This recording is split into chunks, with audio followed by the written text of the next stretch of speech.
Senhor conhece o meu coração. Senhor, que a minha alma nessa hora se aquiete e eu possa receber tudo o que o Senhor tem para mim nesta noite. Espírito Santo de Deus, o Senhor tem liberdade neste lugar. Faça essa declaração nessa noite. Espírito Santo, o Senhor tem liberdade nessa noite. Faça essa declaração nessa noite. Diga: Espírito Santo, se é o Senhor que me convence o homem do pecado, da justiça, do juízo, eu abro o meu coração para ser ensinado, ministrado, convencido pelo Senhor, e que toda e qualquer argumentação do meu coração nessa noite caia por terra, que o Teu Espírito fale comigo. Senhor, nós queremos orar. Nós declaramos já aqui nessa noite, se nos humilharmos diante do Teu altar, Senhor, nós queremos nessa hora render o nosso coração diante do Teu altar. Queremos prostrar a nossa vida, ó Deus, diante do Teu altar. Senhor, queremos nos aquietar nessa hora. Não estamos aqui para mais um culto. Sabemos que o Senhor tem algo marcado já na sua agenda para falar conosco nessa noite. O Senhor não nos trouxe aqui à toa. O Senhor nos trouxe a este lugar com um propósito. Então, ó Deus, que o propósito se cumpra, Senhor. Que a palavra se cumpra. Que a palavra fale ao meu espírito. Senhor, que o meu espírito possa nesta noite ser ministrado pelo Senhor. Senhor, porque o que importa não é este culto, mas é o acordar amanhã, é frutificar amanhã. Muito mais importante do que o culto de domingo à noite é o dia após este culto. Então que nós sejamos, ó Deus, ministrados e ensinados pelo Teu Espírito Santo, em nome de Jesus. Aleluia. Abra sua Bíblia comigo no livro de Apocalipse. Apocalipse no capítulo 3. Apocalipse é o livro das revelações de Deus. E no começo do livro de Apocalipse, Jesus, ele fala algumas coisas às igrejas. E quando ele fala ou escreve essas cartas através de João às igrejas, é porque ele analisou cada igreja, viu em cada igreja uma situação que precisava melhorar. Então ele batia e assoprava. Ele fala: o que tem contra ti é isso, mas se você perseverar e permanecer firme, você vai conquistar isso.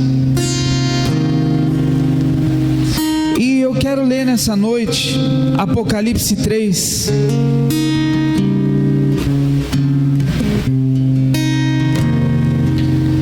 A igreja de Filadélfia foi uma igreja que não era perfeita, mas que agradava o coração dele. E logo depois ele escreve uma carta à igreja de Laodiceia. E é sobre esta igreja, ou sobre um versículo dessa carta aí que eu quero ler. Mas nós vamos ler todo aí, Apocalipse capítulo 3, no versículo 14. Ao anjo da igreja em Laodiceia escreve: estas coisas diz o Amém, a testemunha fiel e verdadeira, o princípio da criação de Deus.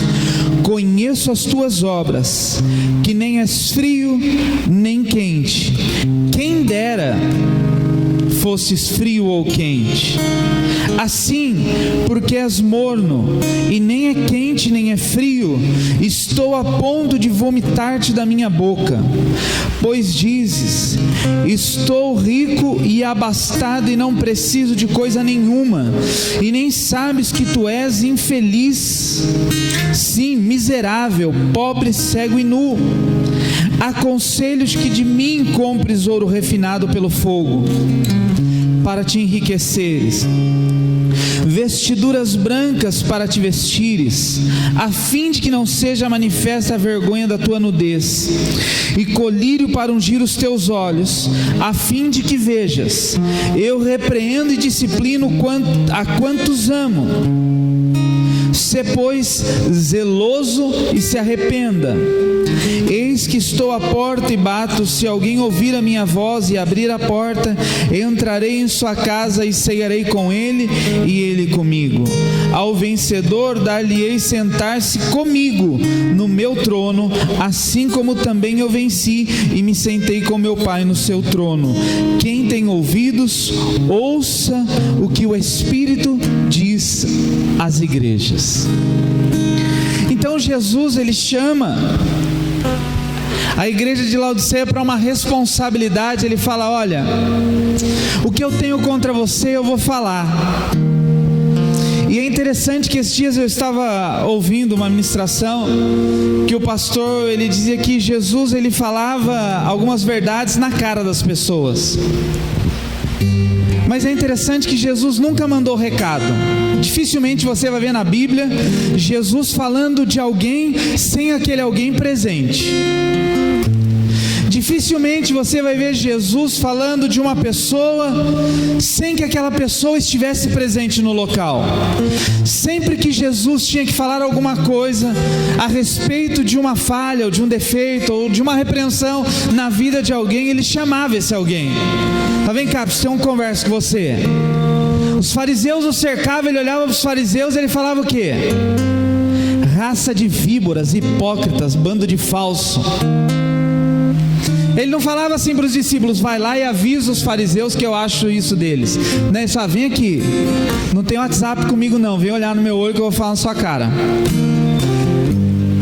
Comigo não tem esse negócio de mandar indireta no Facebook não, senta aqui, você numa cadeira, eu na outra, nós vamos conversar. Então, a respeito das igrejas, ele olha para a igreja e ele diz assim: olha, o que eu tenho contra você eu vou falar. Você não é quente e nem frio. Quem dera fosse quente ou frio. O problema é que você é morno, e por ser morno, eu estou a ponto de te vomitar. Por ser morno, eu estou a ponto de te lançar para fora. Por ser morno, eu estou a ponto de te colocar bem distante de mim. E aí ele fala que assim: olha, o que eu tenho contra você é que você acha que você tem tudo, mas não tem nada.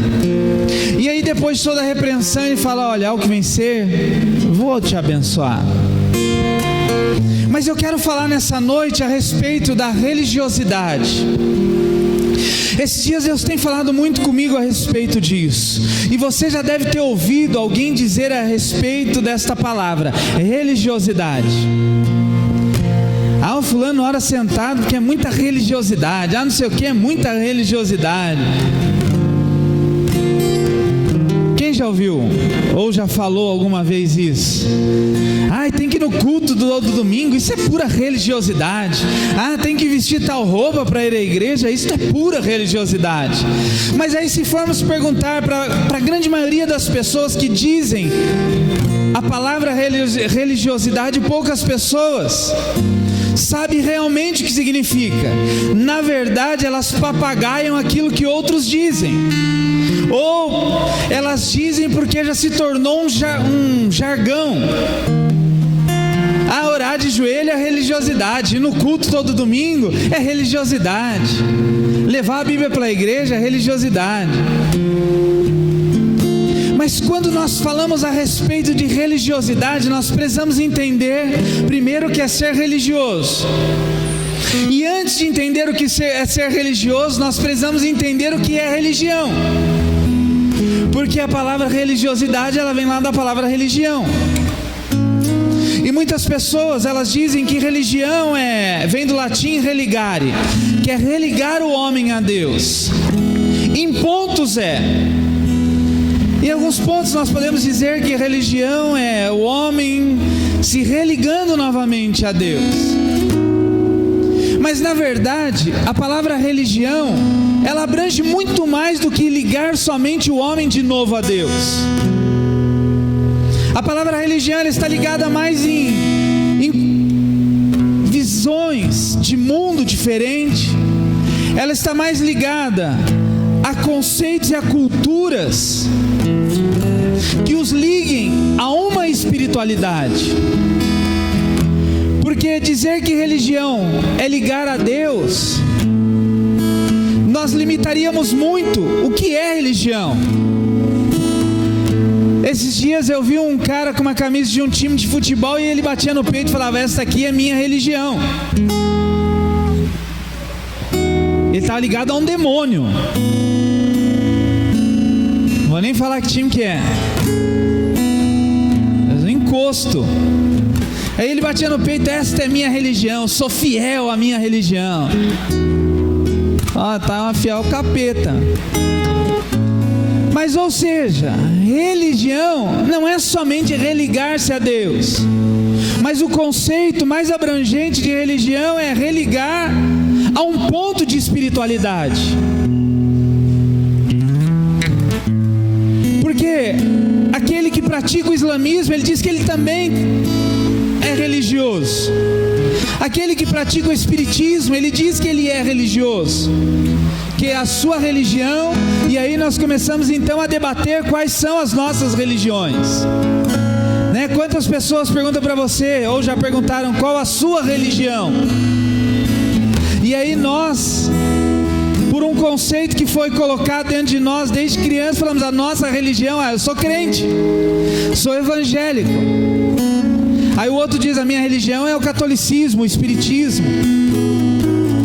Mas fato é que religião diz mais a respeito de visão de mundo e o que eu espero do mundo.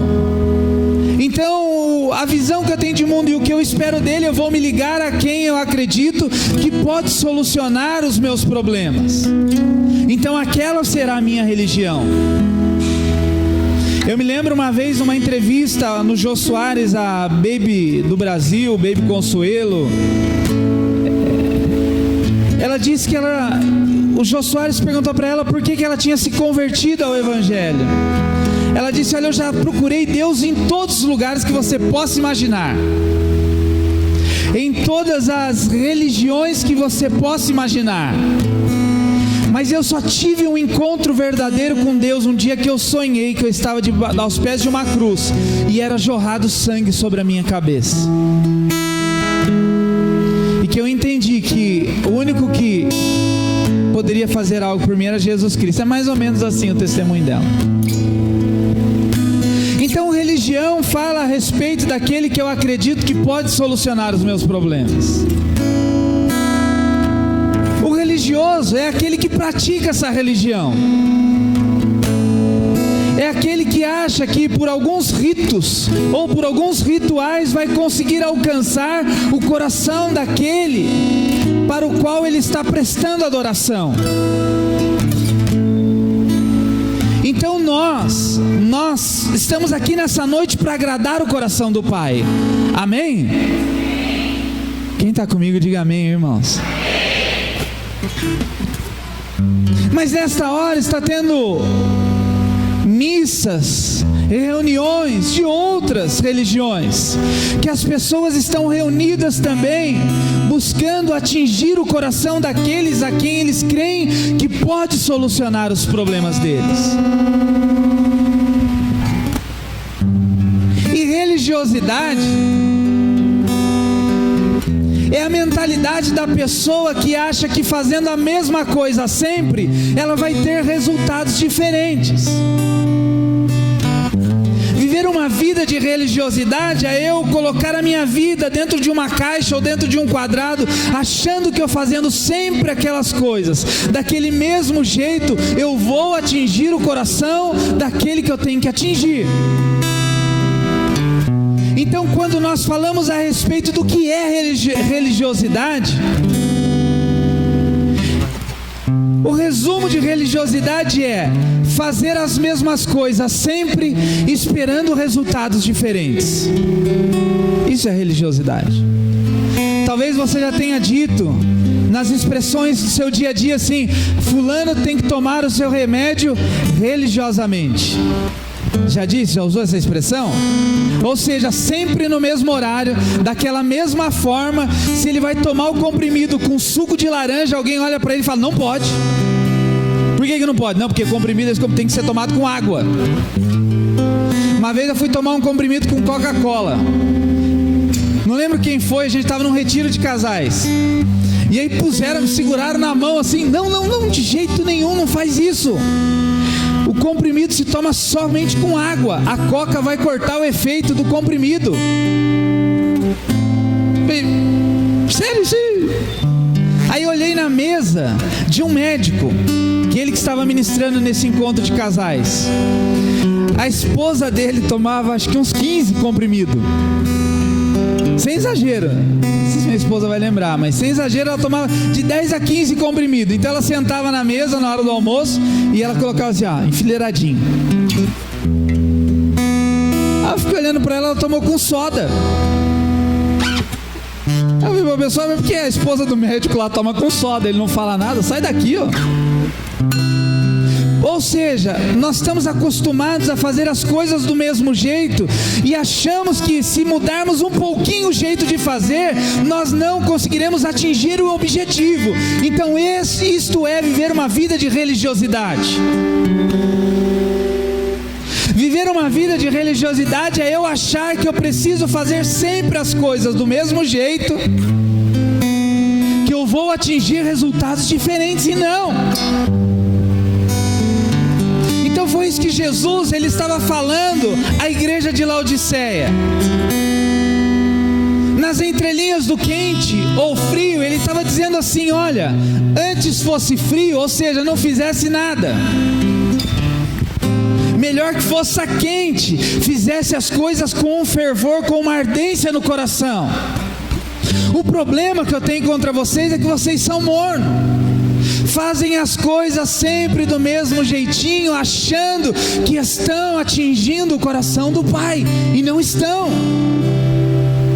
Achando que esta vida de religiosidade os levará para o céu, e não vai levar. Pelo contrário, eu estou a ponto de vomitá-los, eu estou a ponto de lançá-los fora. Então deixa de ser morno.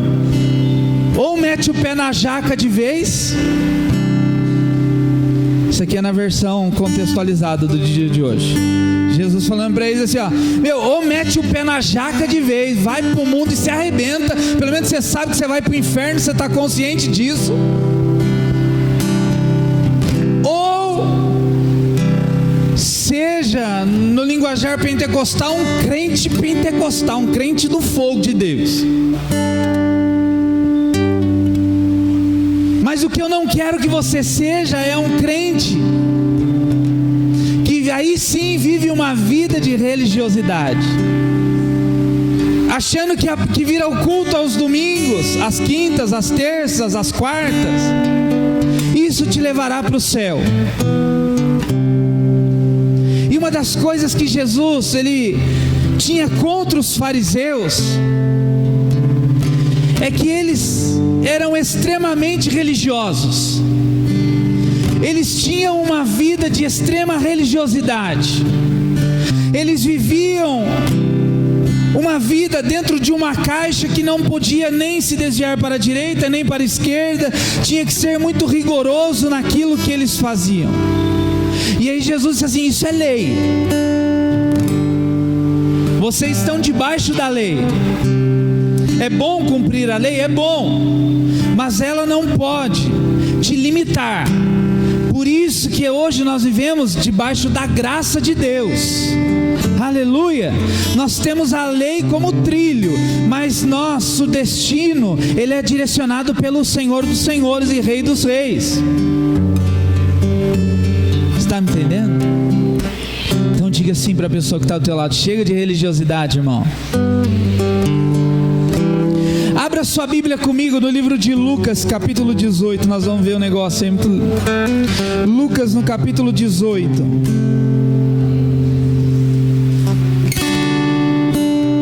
Nós precisamos aprender a discernir o que é religiosidade e o que é liberdade. Nós precisamos aprender, porque às vezes nós usamos jargões. Isso é religiosidade, isso é religiosidade, isso é religiosidade. Algumas pessoas me dizem: pastor, tal coisa é religiosidade. Eu falo, tipo, coisa nada a ver. Irmão, por que você não vem no culto domingo? Pastor, pro culto todo domingo, isso é religiosidade. Sou livre. Não. Isso é um pensamento errôneo do que é religiosidade. Irmão, nós fizemos uma vigília, foi tremendo, por que você não veio?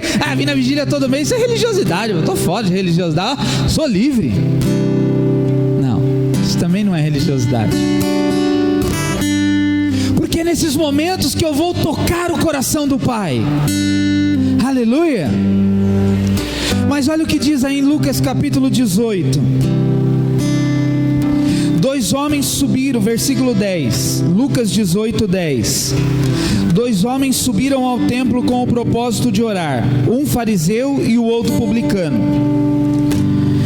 O fariseu, posto em pé, orava de si para si mesmo desta forma: ó Deus, graças te dou, porque não sou como os demais homens, roubadores, injustos e adúlteros, nem ainda como este publicano.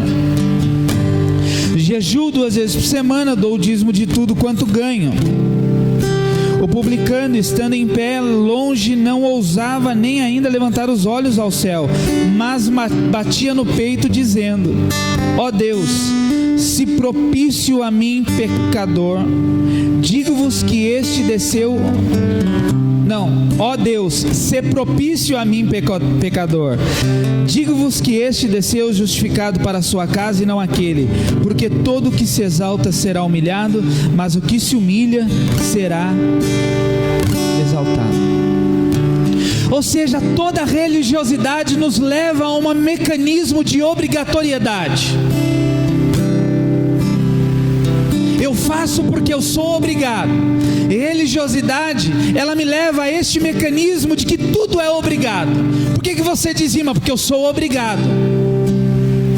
Por que você vem à igreja? Porque eu sou obrigado. Por que você lê a Bíblia? Porque eu sou obrigado. A pessoa que tem a mente religiosa e que vive dentro de uma religiosidade, ele está envolvido dentro deste mecanismo da obrigatoriedade. Eu faço porque sou obrigado, não porque eu quero agradar o coração do Pai. Não. E aí depois que faço, ainda bato no peito e falo: eu fiz e você não. Aqui diz que 2 homens subiram para orar, um fariseu e um publicano. O fariseu eram homens que eles seguiam rigorosamente a lei. O fariseu eram homens que eles tinham um conhecimento fantástico da Bíblia. O fariseu eram homens que usavam terno, gravata, não nada contra terno e gravata, né? Mas era a roupa chique da época. Usavam lá suas roupas chiques e ficavam andando atrás de Jesus dizendo: por que você faz isso? Porque eu estou na liberdade. Por que você cura sábado? Por que você cura isso? Por que você cura? Por que você... E este fariseu diz assim: olha, eu oro, jejuo, dizimo, eu sou o cara, sou bom. Agora esse publicano aqui, o cara é mó ladrão. Aí agora vem subir no mesmo monte que eu. Deus, o senhor não vai ouvir esse cara aí não, né? E aí o publicano faz o quê? Deus, eu não consigo nem olhar para o céu, de tão pecador que eu sou. E aí ele diz aqui assim: ó Deus, se propício a mim, pecador. Tchau, vou embora. Enquanto o outro ficou com um discurso bonito. Você vê aquelas pessoas que vão orar e dizem assim: ó Deus de Abraão, ó Deus de Isaac, ó Deus de Jacó. Eu conheço pessoas que têm a voz assim igual a minha, assim, feia. É que já se ouviu? Quando eu ouço, eu nunca ouvi uma pregação minha. Eu acho minha voz muito feia. Mas aí tem gente que está com essa voz feia, aí vai pregar e vai assim: a paz do Senhor, irmãos. Para mim é um grande prazer, é uma grande alegria poder estar com os amados aqui nesta noite. A entonação de voz, e o cara consegue pregar 40 minutos nessa entonação, porque para mim é um motivo de muita... Meu Deus, aí acaba de pregar, volta a ser Anderson Silva.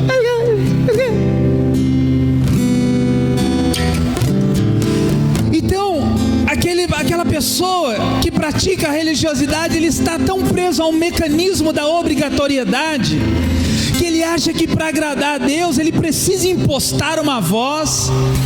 Imagine que chato seria se eu chegasse para você e dissesse assim: ô irmã Helenice, filha da dona Maria, neta da dona Joaquina, bisneta da dona Josefina, né? Fala, tá bom, não precisa toda hora que você vai falar oi para mim, ficar me lembrando quem é minha avó, minha bisavó, minha tataravó.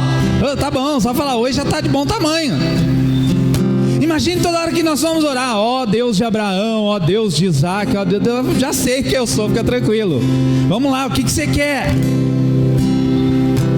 Então este fariseu, ele impostava a voz, ele estufava o peito, roupa alinhada. E aí Jesus olha para eles e diz assim, lá em Mateus capítulo 23, Jesus fala assim, ó: faça tudo o que eles falam, porque o que eles falam é maravilhoso, mas não faça o que eles fazem. Abra lá comigo para você ver. Mateus capítulo 23.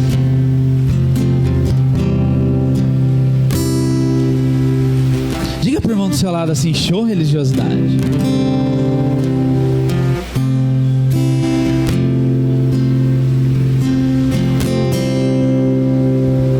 Então não precisa mais vir para o culto domingo. Não é isso não. Mateus capítulo 23, olha o que diz aí, olha o que Jesus ele fala. Versículo 3: fazei e guardai, pois tudo quanto ele vos disserem, porém não os imiteis nas suas obras, porque dizem e não fazem. Atam fardos pesados e difíceis de carregar, e os põem sobre os ombros dos homens, entretanto eles mesmos nem com o dedo querem o quê? Mover. Então, a respeito dos religiosos da época de Jesus, ele fala assim: olha, obedeça tudo o que eles falam, porque o que eles falam é maravilhoso, eles conhecem muito bem a lei, mas não faça o que eles fazem, não imitem as suas obras, porque eles impõem sobre as pessoas julgos pesados, mas depois nem com o dedo eles querem removê-lo. Então, quando eu vivo uma vida de religiosidade, eu vivo dentro deste mecanismo da obrigatoriedade, e a Bíblia diz assim que Jesus me libertou para que eu seja o quê? Livre. O religioso, ele consegue criar uma falsa devoção a Deus. O religioso, ele consegue criar um mecanismo de adoração que se torna impossível imitá-lo. Você viu aquelas pessoas que você tenta orar igual a elas, mas você não consegue, tão bonito que eles oram?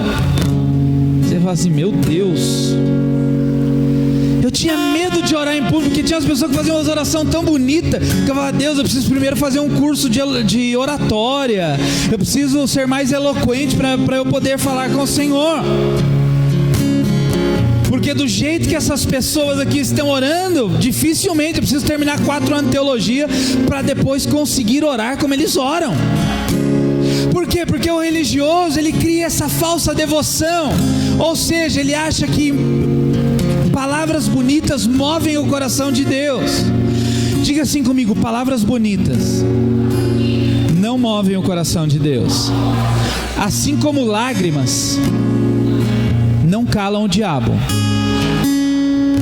Ou seja, fica chorando para você ver que se o diabo tem dó de você. Ah, tadinho, tá chorando, vou dar uma trégua. Parou, demoniada, vamos dar uma parada, que agora ele tá chorando.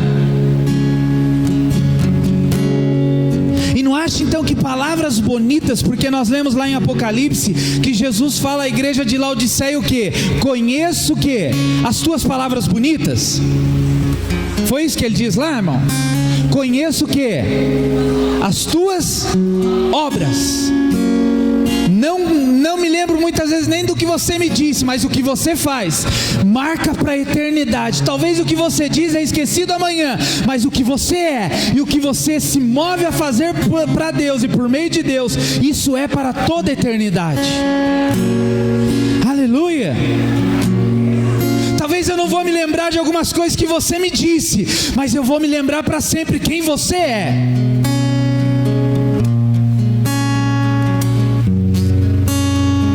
Então Deus fala assim: conheço as tuas obras, sei, ninguém vem me contar, eu tenho caminhado com você, igreja de Laodiceia, eu sei que você é morno, antes fosse frio ou quente, porque, não, mas espera aí, é que o Senhor me pegou num dia desavisado. Eu conheço as tuas obras.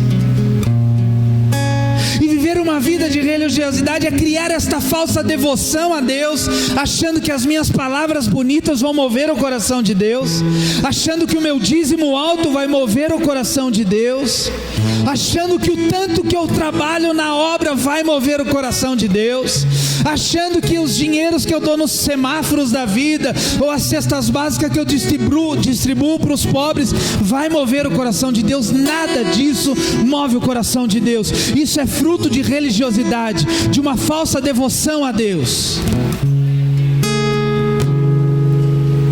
Diga para a pessoa que está do teu lado: seja quem você é diante de Deus. Aí você vai atingir o coração dele. Uma vez nós fomos orar com os jovens, e aí nós fizemos uma roda lá, e tinha um jovem ousado no meio da roda, tinha acabado de se converter. E aí nós falamos para ele, o nome dele era Luciano, até o Rangel conhece, o primo dele. Mas eu me lembro que o Luciano tinha acabado de chegar na igreja, nós fizemos uma roda na igreja, e aí nós fomos orar e falamos para ele: Lu, ora aí. Aí ele começou: não sei orar. Ora aí do seu jeito. Não, tá bom então. Deus, tá ligado, mano. Nossa, tá muito louco tá aqui hoje. Minha cabeça, nossa Deus, tô pirado, mano. Tá. Eu não lembro bem as palavras, mas foi mais ou menos essa oração que ele fez para Deus. Nossa Deus, nossa, hoje o culto me chapou, eu tô doido. Ainda todo mundo ficou de olho aberto olhando para ele assim, tipo. E ele fechou o olho, acho que uns 2-3 minutos, e falando para Deus: Deus, nossa, que culto muito louco foi esse hoje. Eu tô pirado, Deus. Por quê? Porque esse era o linguajar usual dele. E quando nós falamos para ele: Lu, ora aí, ele falou: bom, mas peraí, me dá o dicionário para que eu possa aprender com que palavras que eu vou fazer a oração a Deus. Não! Porque Deus estava falando para ele: pode orar, porque eu conheço você, eu conheço as tuas obras, sei quem você é. Aleluia. Não precisa se transformar em outra pessoa. Isto é sinal de religiosidade, criar uma falsa devoção. Isto sim é religiosidade. Irmão, às vezes a gente fala para alguém: nossa, já estou uns 2 dias sem ler a Bíblia. Tem gente que desvia. Como assim? Pastor, 2 dias sem ler a Bíblia? Não, cai fora esse lugar aqui, rapaz. O pastor vai 2 dias que não lê a Bíblia. Religioso.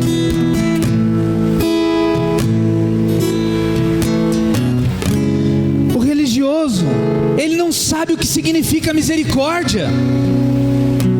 Ele tem um discurso misericordioso, mas as suas práticas estão muito longe do exercício verdadeiro da misericórdia. Olha o publicano e o fariseu. Era para o fariseu ter dito a Deus: Deus, recebe a oração desse cara. O cara é ladrão, Deus, cobrador de impostos, subiu aqui no monte para orar. Deus, que hoje seja o dia do encontro dele com o Senhor. Mas o que o fariseu fez? Deus, o cara é um coitado, você não vai receber a oração desse cara. E aí nós dizemos misericórdia, mas quantas vezes nós fazemos isso na igreja? É tão difícil ganhar uma pessoa para Jesus, mas a igreja muitas vezes empurra as pessoas para fora. religiosidade. Ah não, o irmão veio de boné na igreja hoje, de bermuda na igreja hoje. Irmão, por favor, se tiver como, irmão, dar meia volta e voltar para sua casa, trocar de roupa para depois vir cultuar ao Senhor conosco. Porque aqui nós fazemos tudo com ordem e decência.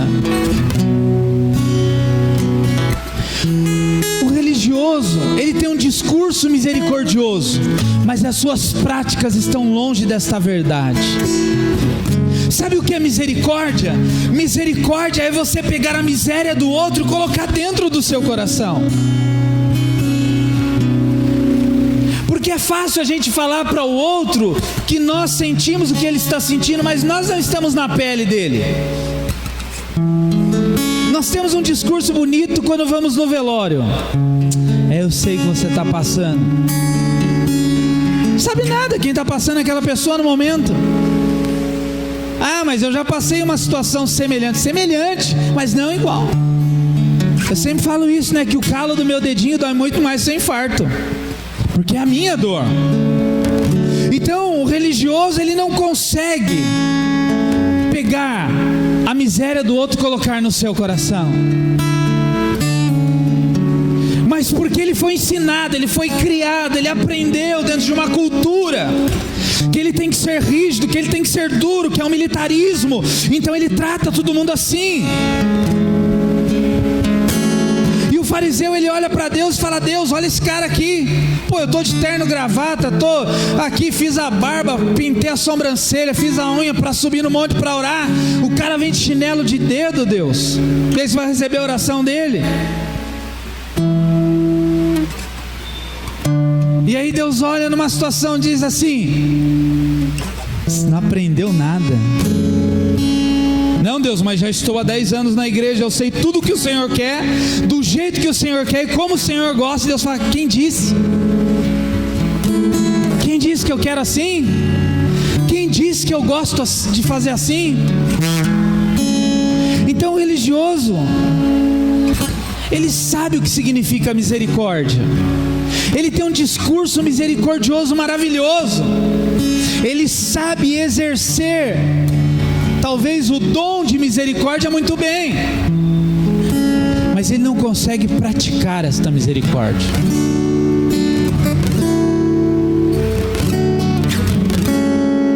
Uma vez estava dando aula no CTM, num curso para obreiros, e eu estava falando a respeito da obra social.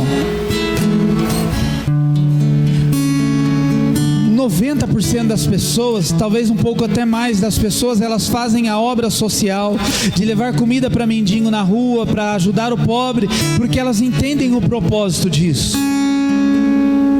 Mas algumas pessoas, elas fazem para promoção pessoal, porque ela fazendo assim, ela consegue se sentir melhor do que alguém.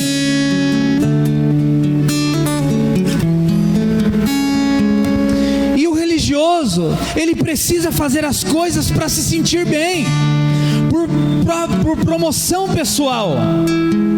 Olha, eu vou fazer um negócio, mas não esquece de citar o meu nome quando for fazer os agradecimentos.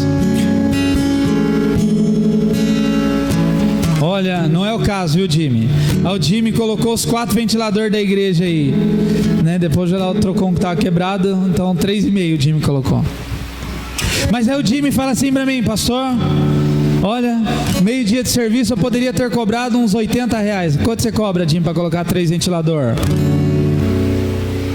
R$300. Olha lá. Aí tava é caro, achei que era 80, tá vendo? Mas aí o Jimmy fala assim: pastor, por favor, na televisão, no meio do culto, o senhor coloca lá agradecimentos ao Jimmy, porque colocou os 4 ventiladores e economizamos R$300. Aquele que pratica a religião, a religiosidade, que é religioso, ele faz as coisas por promoção pessoal. E nós, irmãos, precisamos começar a mudar o nosso coração. Nós precisamos começar a mudar o nosso jeito de viver. Nós precisamos começar a entender quem é Deus, porque só assim nós vamos conseguir amar o nosso próximo como amamos a nós mesmos. Diga para o irmão que está atrás de você: irmão, eu te amo em Cristo Jesus.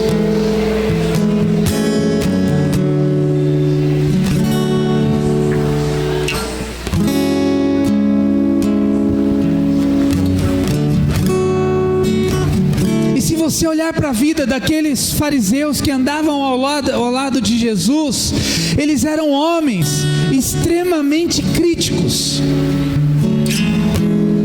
Tudo eles criticavam. Eles ficavam andando atrás de Jesus, falando assim: ó, por que você está fazendo isso? Peraí, vamos aqui na lei. A lei não diz para fazer isso.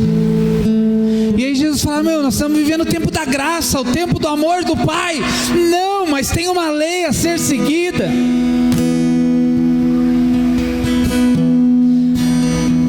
O religioso é aquele que vive um legalismo terrível. O religioso é aquele que vive dentro desta caixa. E ele não pode fazer um dia diferente do que está combinado, porque senão estará transgredindo a sua própria lei, não a lei de Deus.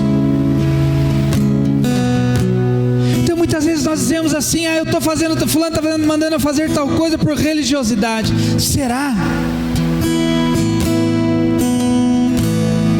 Que toda a religiosidade da nossa vida caia por terra em nome de Jesus. Eu oro do jeito que eu quero orar, do jeito que eu me sinto bem orando. Mas agora entenda bem, em contrapartida a tudo isso, eu preciso viver de uma forma que agrada o coração do Pai. Porque o que Jesus disse para a igreja de Laodiceia é: eu quero que você seja quente. Diga para você mesmo, diga: eu preciso ser mais quente. Ser mais quente não significa sapatear, rodar e pular. Não é isso que Jesus estava falando. Jesus estava falando: eu preciso que você seja mais intenso ao propósito. Se você vai vir à igreja, então venha com intensidade. Se você vai ministrar no louvor, então ensaie e se dedique com esmero para que você faça o melhor. Se você vai vir à igreja, venha, mas venha para buscar o coração do Pai. Aquilo que está no coração dele, diz lá: clame a mim, anunciar-te-ei, responder-te-ei coisas grandes e ocultas que você não sabe. Então, se você está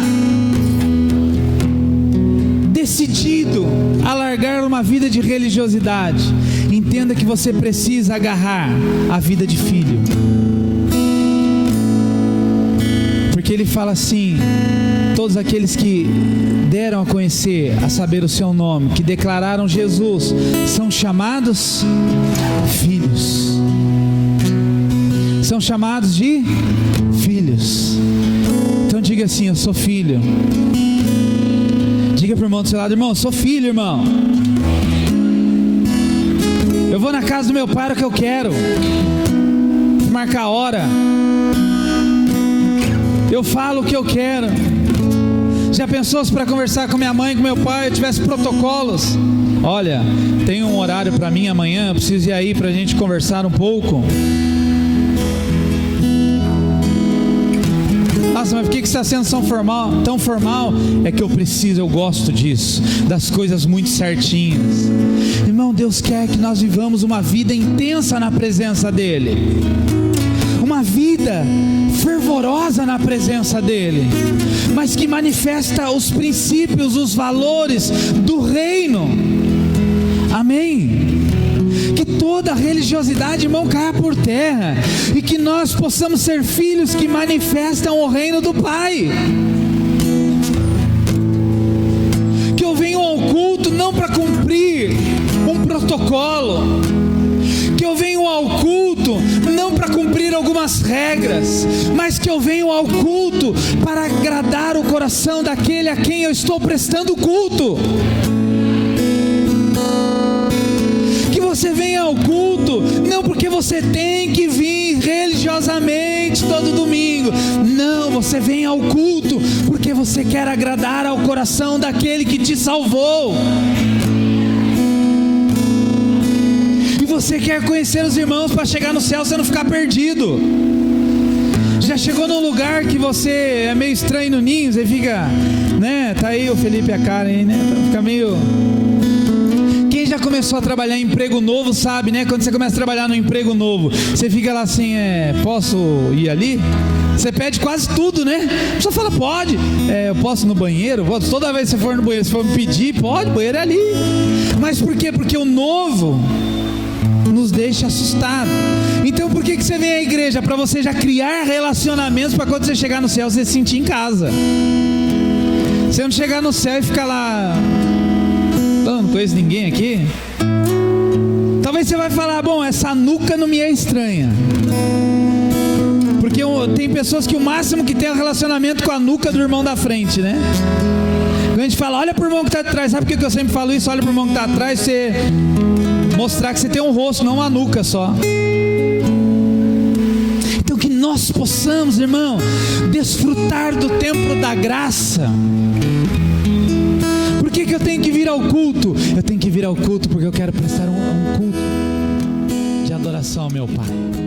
Vamos orar. Se coloque em pé para a gente orar.